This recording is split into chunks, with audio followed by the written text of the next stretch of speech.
Hello guys, how you all. दोस्तों अब क्या कर दिया व्हाट्सएप ने। क्या है ये नया मामला जो हर जगह न्यूज़ हाइलाइट्स में छाया हुआ है। वो पुराना प्राइवेसी पॉलिसी वाला मामला तो आप सबने सुना ही होगा, जहां व्हाट्सएप अपने यूज़र बिहेवियर और प्रेफरेंसेस का डेटा यूज़ करके उसे एडवर्टाइजिंग के लिए यूज़ करने वाला था। पर इस कहानी में अब कुछ नया ही मोड़ आ गया है। दोस्तों पिछले कुछ दिनों से चल रही Indian government and social media के बीच की खींचातानी को आप सब सुन ही रहे होंगे। हाल ही में मैंने उस पर एक वीडियो भी बनाया था जिसमें सोशल मीडिया की न्यू गाइडलाइंस के बारे में बात की थी।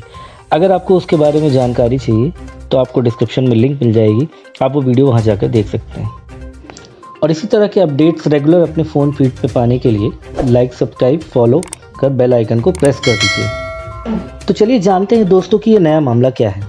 इंडियन गवर्नमेंट ने कुछ टाइम पहले जो नई सोशल मीडिया गाइडलाइंस इशू की थी, उसमें उन्होंने व्हाट्सएप को एक इंस्ट्रक्शन दिया था।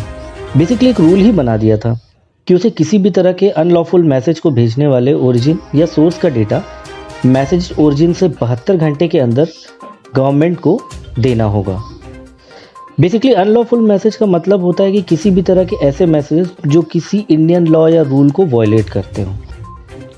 अब इस मामले में व्हाट्सएप इस रूल को मानने को तैयार नहीं है, क्योंकि उनका कहना है कि ये करना किसी भी सिटीजन के फंडामेंटल राइट्स को वायलेट करना है। बेसिकली उनकी प्राइवेसी और फ्रीडम ऑफ स्पीच के अगेंस्ट है, और इस नाते उन्होंने इस रूल को आर्टिकल 14 एंड 21 के तहत अनकॉन्स्टिट्यूशनल बताया है। और दोस्तों इस मामले को लेकर व्हाट्सएप अब दिल्ली हाई कोर्ट भी पहुंच गया है, जहां उन्होंने इस रूल के अगेंस्ट कोर्ट में एक पिटीशन भी फाइल कर दी है। अब व्हाट्सएप की दलील ये है कि पूरे इंडिया में उसके अप्रॉक्स 40 करोड़ यूज़र्स हैं जिनका data end to end encrypted होता है, और ये रूल उन्हें फोर्स करेगा कि वो उन सब के डेटा को ब्रेक करें। अब आप सोचेंगे कि गवर्नमेंट ने तो सिर्फ अनलॉफुल मैसेजेस का सोर्स का डेटा मांगा है, व्हाट्सएप को उसे देने में क्या प्रॉब्लम है।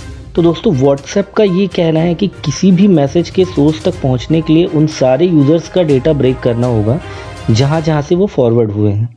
मतलब कि उस चेन में कॉन्शियसली या अनकॉन्शियसली जितने भी लोग इन्वॉल्व हैं उन सब का डेटा ब्रेक करना होगा। उनका कहना है कि व्हाट्सएप यूज़र उसे प्राइवेट मैसेजेस और चैट्स के लिए उसे यूज़ करते हैं। ऐसे में किसी भी तरह के प्राइवेट चैट या कॉल्स को डिक्रिप्ट करना सिर्फ उसका राइट सिर्फ यूज़र के पास ही होता है। व्हाट्सएप के कंपनी एम्प्लॉयज़ अगर खुद भी चाहें तो वो ऐसा नहीं कर सकते।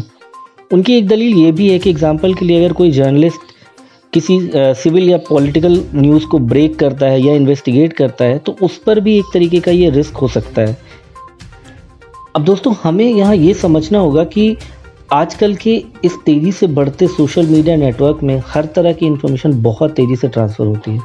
ऐसे में गवर्नमेंट के लिए भी हर बार किसी चीज़ को कंट्रोल करना बहुत ही मुश्किल हो जाता है। और बेसिकली गवर्नमेंट और व्हाट्सएप दोनों ही अपनी जगह एक हद तक इस मामले में मुझे सही नज़र आते हैं। तो देखते हैं ऐसे मामले में इसका रास्ता क्या निकलता है। तो दोस्तों आज की वीडियो में बस इतना ही। Do like and follow Spotlight Digital for more updates on digital world. Thank you all.